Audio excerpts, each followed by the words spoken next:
Ito ang pangatlong hamon ng tersera ronda de eliminasyon. Ang bisikleta at atravesando vidrios.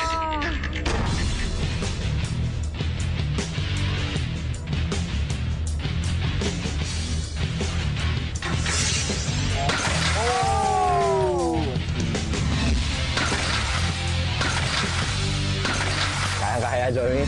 Oh, pero meron pang ano dyan. Hindi pa nasasabi. Ikaw, Fem, nag-aalala ka na? Bakit? Hindi ako nakapag-practice mag-bike. Kasi, kaya mo ng likod mo? No choice. So, No choice. medyo mukhang kailangan ng strength. Medyo mahina likod ko ngayon, pero siguro kakayanin naman. Ang nakita ninyo, isang salamin ang binasag.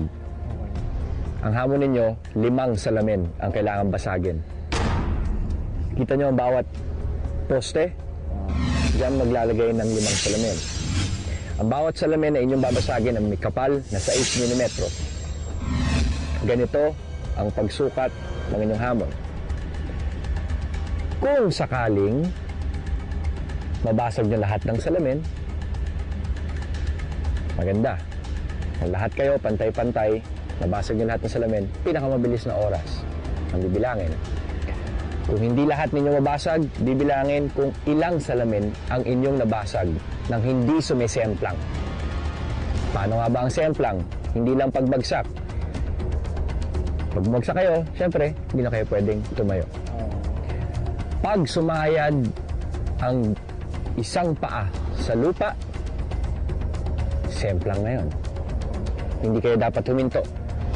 Kung sakaling pantay kayo ng salamin na nabasag, halimbawa, 3 salamin, ang pare-pareho ng binasag, sa paghinto ninyo, palapag ang inyong mga paa sa lupa, hindi nyo pwedeng galawin ang bisikleta dahil susukatin naman natin ang distansya.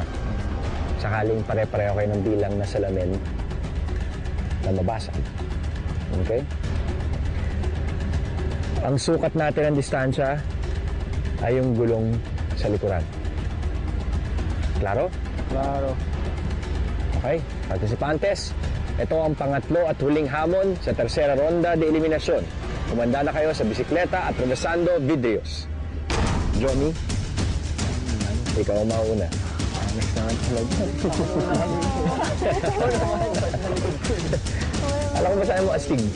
Sige, gaso ako. Okay, Johnny, makakapagsimula ka na ng iyong hamon. Go, John.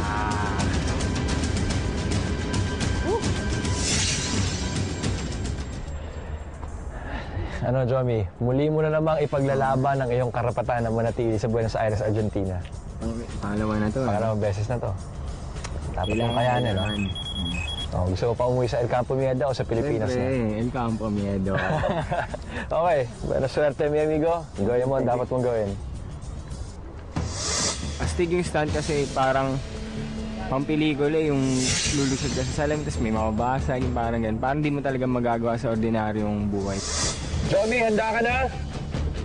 Pinapaalala ko lang sa'yo, Jomi, na sakaling sumemplang ka, huwag kang gagalaw. Okay? Eto na ang pangatlong hamon mo, Jomi. 3, 2, 1, vamos, Jomi!